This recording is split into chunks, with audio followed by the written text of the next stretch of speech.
O vento que sopra das areias de Uzê não traz o frescor da chuva, mas o cheiro de cinzas e o eco de um lamento que atravessa milênios. Antes que as pirâmides se erguessem como montanhas de pedra no Egito, antes que as tábuas da lei fossem gravadas no fogo do Sinai, um homem caminhava sobre a terra com a integridade de um carvalho secular. Seu nome era Jó. E o céu estava prestes a silenciar diante de sua dor. Imagine uma época onde a riqueza não era medida em moedas de ouro frio, mas na vida que pulsava nos vales. 7.000 ovelhas cobriam as colinas como nuvens brancas. 3.000 camelos aguardavam as caravanas do deserto. 500 juntas de bois lavravam o solo sagrado. Jó não era apenas um homem de posses. Ele era o pilar de uma civilização desaparecida. Mas sua verdadeira fortaleza não estava nos celeiros, e sim no altar que ele erguia a cada amanhecer, sacrificando em favor de seus 10 filhos, temendo que em seus corações eles tivessem se esquecido da luz. Enquanto o incenso subia na terra, nas cortes invisíveis do infinito, uma aposta terrível era selada. O adversário, o acusador que rodeia a terra como um lobo faminto, apontou o dedo para a retidão de Jó. Ele te serve por amor? Zombou a sombra. Ou ele te serve pelas cercas de proteção que tu ergueste ao redor dele? A permissão foi dada. O selo de proteção foi rompido. As sombras avançaram sobre a casa de Jó, como uma tempestade de areia que apaga o sol ao meio-dia. Em um único ciclo solar, o mundo de Jó colapsaria no abismo. O silêncio antes da ruína é o mais cruel de todos.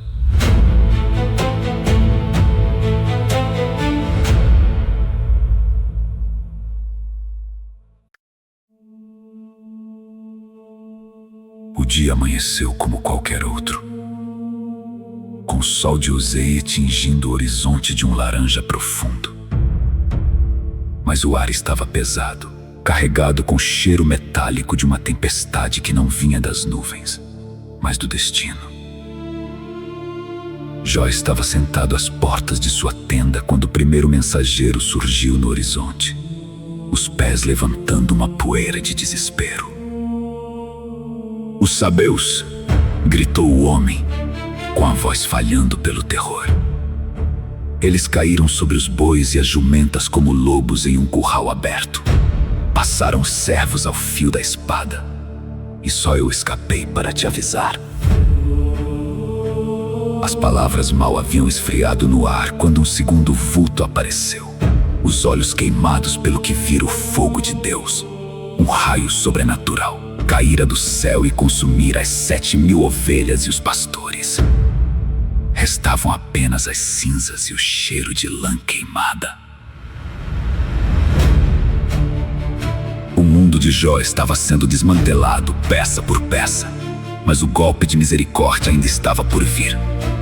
Um terceiro mensageiro trouxe a notícia de que os caldeus haviam levado os camelos, e então o quarto mensageiro. O silêncio que precedeu sua fala foi mais pesado que a própria morte. Teus filhos e tuas filhas comiam e bebiam na casa do irmão mais velho. Um grande vento veio do deserto e deu nos 4 cantos da casa. Ela caiu sobre os jovens. Todos estão mortos. O silêncio que se seguiu não era humano. Era o silêncio do cosmos esperando o colapso de uma alma. O homem que era o mais rico do Oriente agora não possuía nada além da roupa do corpo e o pó sob seus pés. Jó se levantou, não para amaldiçoar, não para gritar contra o céu de bronze, com mãos trêmulas. Ele rasgou seu manto, rapou a cabeça em sinal de luto absoluto e prostrou-se em terra. Nesse momento, o inferno inclinou os ouvidos para ouvir sua blasfêmia. Mas o que saiu de seus lábios foi um trovão de fé. No saí do ventre de minha mãe, nu tornarei para lá. O Senhor o deu, e o Senhor o tomou. Bendito seja o nome do Senhor.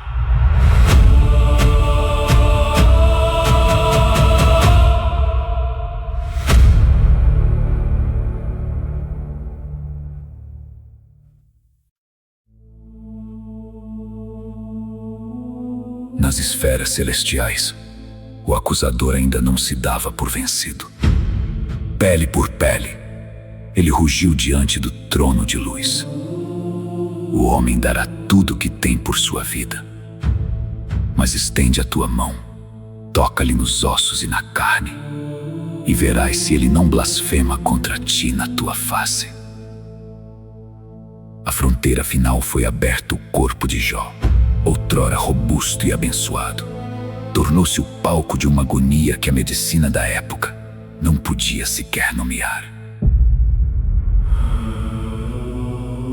Das plantas dos pés ao alto da cabeça, Jó foi atingido por úlceras malignas, chagas abertas que supuravam sob o sol implacável, atraindo as moscas do deserto e o desprezo dos homens. Ele já não era mais o grande senhor de Uzê. Ele era um espectro de dor, um pária sentado sobre um monte de cinzas, fora dos muros da cidade, onde os leprosos e os malditos se escondiam. Com as mãos trêmulas e cobertas de feridas, ele pegou um caco de barro, um pedaço de cerâmica quebrada, para raspar a própria pele e aliviar a coceira insuportável das feridas que apodreciam. O cheiro da morte emanava de sua carne enquanto ele ainda respirava. E no meio desse vale de sombras, surgiu a voz daquela que deveria ser seu último refúgio, sua esposa. Consumida pelo luto dos 10 filhos e pela visão do marido transformado em uma carcaça viva, rompeu o silêncio com amargura. Ainda retens a tua integridade? Ela gritou entre lágrimas e revolta. Amaldiçoa Deus e morre. Era a tentação final, o convite para o suicídio espiritual. Mas Jó, com a voz rouca e seca pela sede e pela febre, olhou para ela através de olhos nublados pela dor e respondeu: falas. Como qualquer doida receberemos o bem de Deus, e não receberíamos o mal. Em tudo isso, Jó não pecou com seus lábios. Mas o silêncio de Deus começava a pesar mais que as próprias chagas.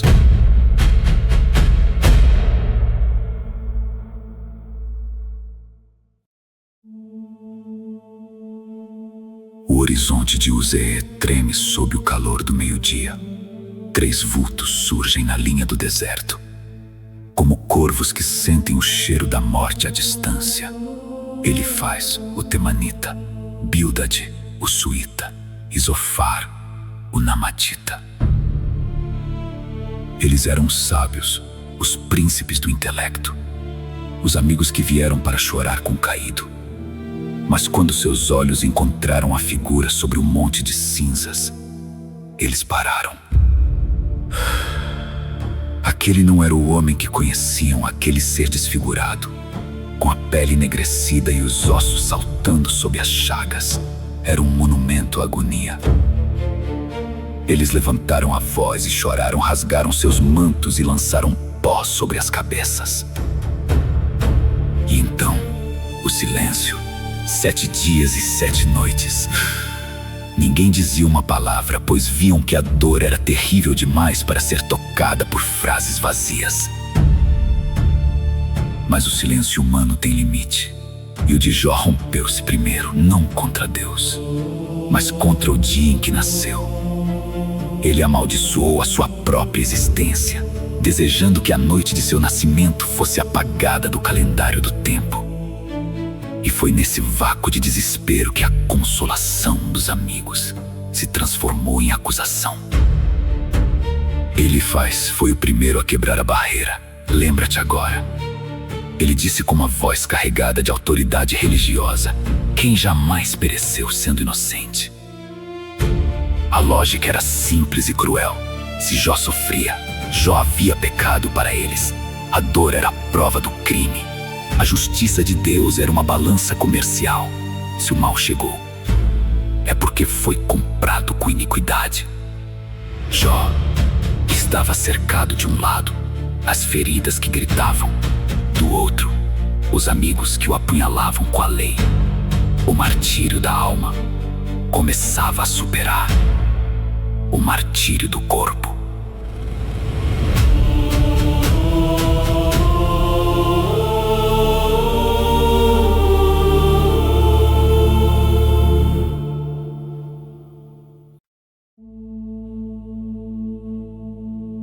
A poeira do deserto entrava nas feridas abertas de Jó. Mas as palavras de seus amigos eram como sal sobre a carne viva. O debate se tornou um ciclo de fogo. Bildade e Zofar lançavam sentenças como pedras. Deus não perverte o juízo, gritavam eles. Se teus filhos morreram, foi pelo pecado deles. Se tu sofres, é porque a hipocrisia habita em tua tenda. Jó, exaurido, com a respiração curta e o corpo tremendo de febre, olhou para o céu de bronze que parecia não responder. Ele não negava a soberania do Criador, mas recusava-se a aceitar a mentira de seus acusadores. Miseráveis consoladores sois todos vós, ele clamou entre soluços de agonia. Se a minha alma estivesse no lugar da vossa, eu também poderia amontoar palavras contra vós. Foi no auge desse isolamento, abandonado por amigos, desprezado pela esposa e esquecido pelos servos, que Jó teve uma visão que atravessaria os séculos. No meio das cinzas ele não viu o fim, mas um começo. Ele não viu a morte, mas o vingador de sangue. Com uma força que não vinha de seus músculos atrofiados, Jó bradou a declaração que ecoaria nas catacumbas e nos coliseus da história. Porque eu sei que o meu Redentor vive e que por fim se levantará sobre a terra, e depois de consumida a minha pele, ainda em minha carne verei a Deus. Ele não pedia apenas alívio. Ele pedia um árbitro, alguém que pudesse colocar a mão sobre o ombro de Deus e sobre o ombro do homem. Jó estava profetizando a vinda daquele que carregaria todas as feridas. Mas por enquanto, o Redentor ainda silenciava, e a tempestade começava a se formar no horizonte.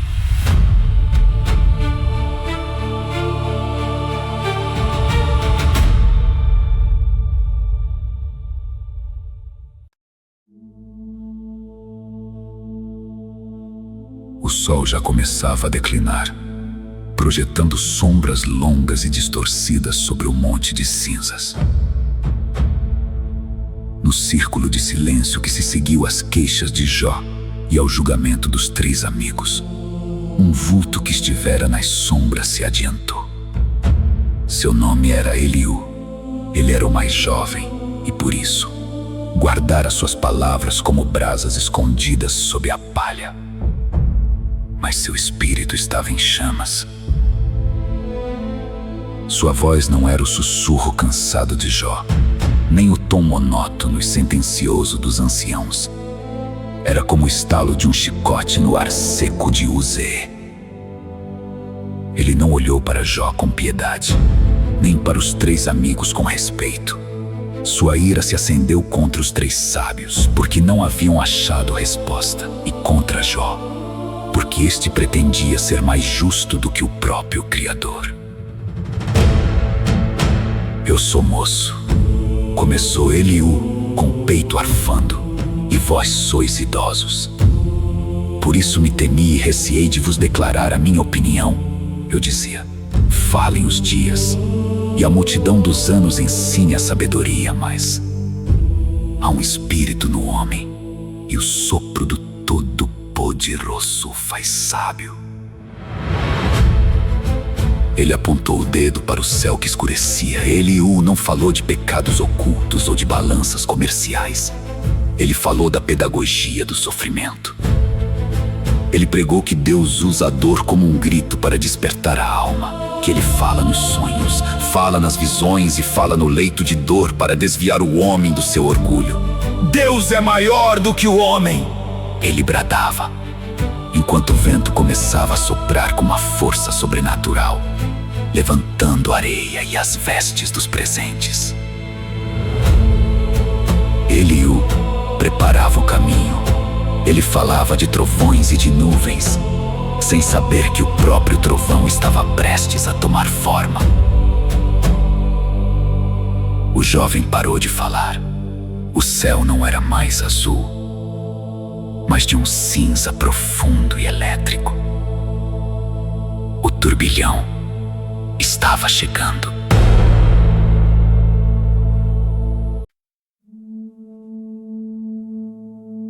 O céu sobre o Z foi engolido por uma escuridão que não pertencia à noite.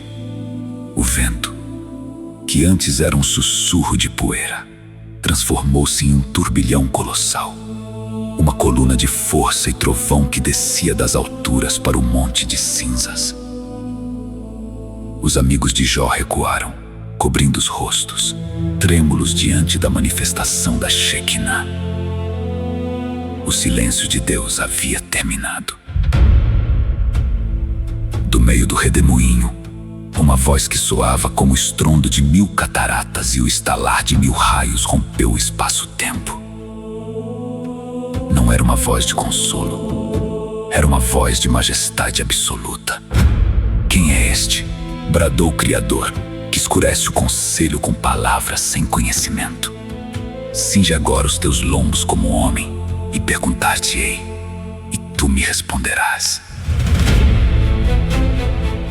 O interrogatório cósmico começou. Deus não explicou a Jó sobre a posta no céu, nem sobre o adversário. Em vez disso, ele levou Jó em uma viagem pelos fundamentos da criação. Onde estavas tu, quando eu fundava a terra? Fazemos saber, se tens inteligência. Quem lhe pôs as medidas, se é que o sabes? Ou quem estendeu sobre ela o cordel? Pergunta após pergunta, o peso da soberania divina esmagava a pretensão humana. Deus falou das comportas do mar, da ordem das estrelas, do nascimento da luz e do esconderijo das trevas. Ele apontou para o Behemoth, a besta das terras, e para o Leviatã, o monstro das profundezas, cujas escamas são escudos de ferro e cujo hálito acende brasas. Diante de tamanha grandeza, as chagas de Jó pareciam minúsculas, não porque sua dor fosse irrelevante, mas porque seu Deus era infinitamente maior. Jó, o homem que queria discutir sua causa com o Altíssimo, sentiu sua alma encolher diante da vastidão do Eterno.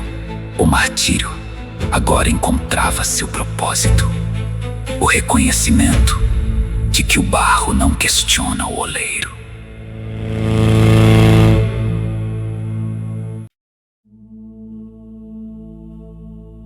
O turbilhão ainda cercava o patriarca, mas o terror inicial havia sido substituído por uma clareza avassaladora.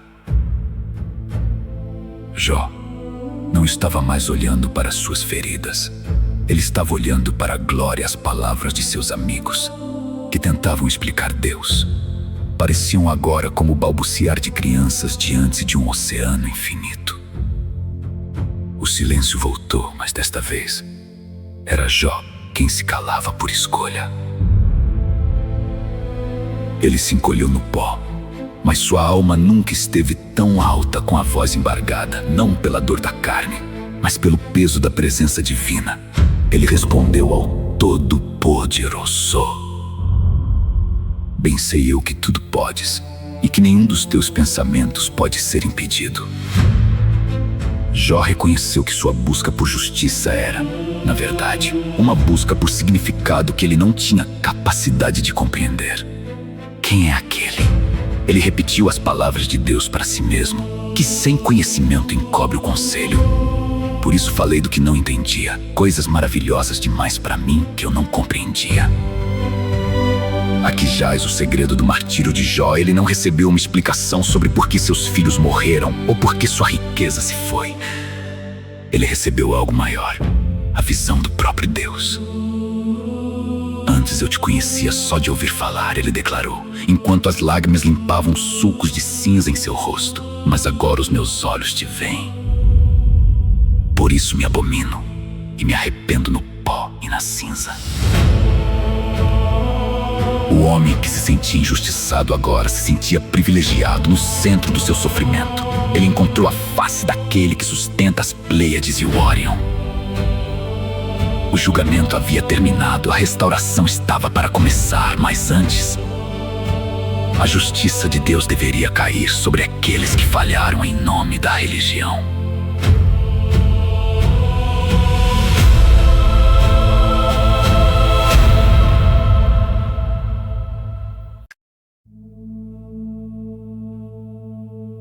O silêncio que se seguiu ao arrependimento de Jó foi interrompido por um trovão direcionado não ao homem nas cinzas, mas aos que estavam de pé, orgulhosos de sua teologia. A voz do Eterno ecoou contra Elifaz, o temanita. A minha ira se acendeu contra ti e contra os teus 2 amigos, porque não falastes de mim o que era reto, como meu servo Jó. Imagine o terror que gelou o sangue daqueles homens. Eles, que se julgavam advogados de Deus, foram declarados réus pelo próprio juiz. A sentença foi clara. Para que suas vidas fossem poupadas, eles deveriam levar 7 bezerros e 7 carneiros até Jó. O homem que eles chamaram de pecador e hipócrita era agora o único canal de misericórdia para eles. O maldito tornou-se o sacerdote. Este é o momento mais profundo do martírio da alma de Jó. Com o corpo ainda coberto de chagas, com o luto dos 10 filhos ainda pesando no peito, ele não buscou vingança. Ele não tripudiou sobre a humilhação de seus acusadores. Jó estendeu as mãos trêmulas e feridas sobre as ofertas de Elifaz, Bildad e Zofar. Ele orou por seus amigos. No exato instante em que Jó intercedeu por aqueles que o haviam ferido com palavras, algo sobrenatural aconteceu nos reinos invisíveis. O cativeiro de sua alma se quebrou. A amargura foi lavada pelo ato de perdão. O teste havia chegado ao fim. O adversário, o acusador, estava em silêncio absoluto. Ele perdera a aposta. Jó não apenas permanecera fiel na dor, ele permanecera fiel no amor aos seus inimigos. A cura começou não pela pele, mas pelo espírito. O fluxo da restauração estava prestes a inundar o vale de cinzas, transformando o deserto em um jardim de milagres.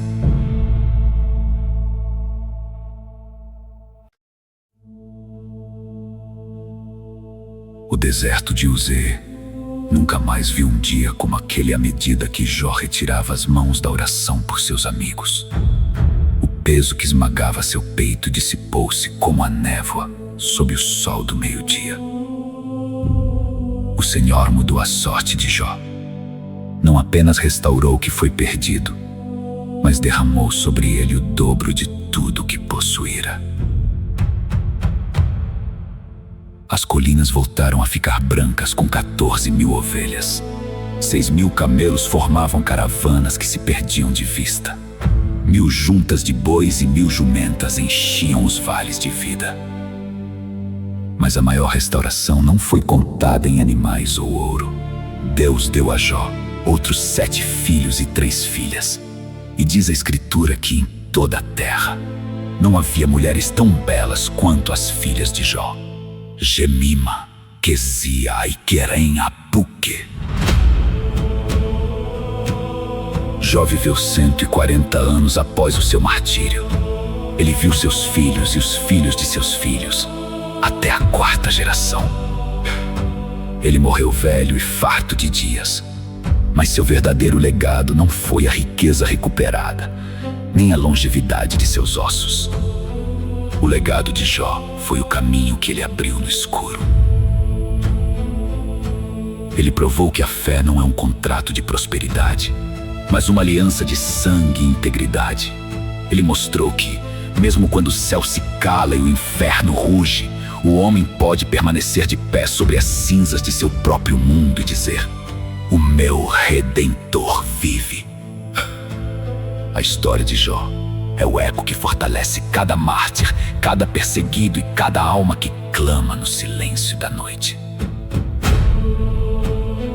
A resistência não está na ausência da dor, mas na permanência da fé sob o fogo. Jó não deixou que o silêncio de Deus vencesse a sua confiança. E você estará pronto quando o turbilhão chegar. Não deixe que o esquecimento apague o sacrifício dos antigos. Inscreva-se, ative o sino da memória e faça parte da resistência. Ecos do martírio, onde o silêncio dos homens encontra a voz da eternidade. Não deixe o silêncio vencer.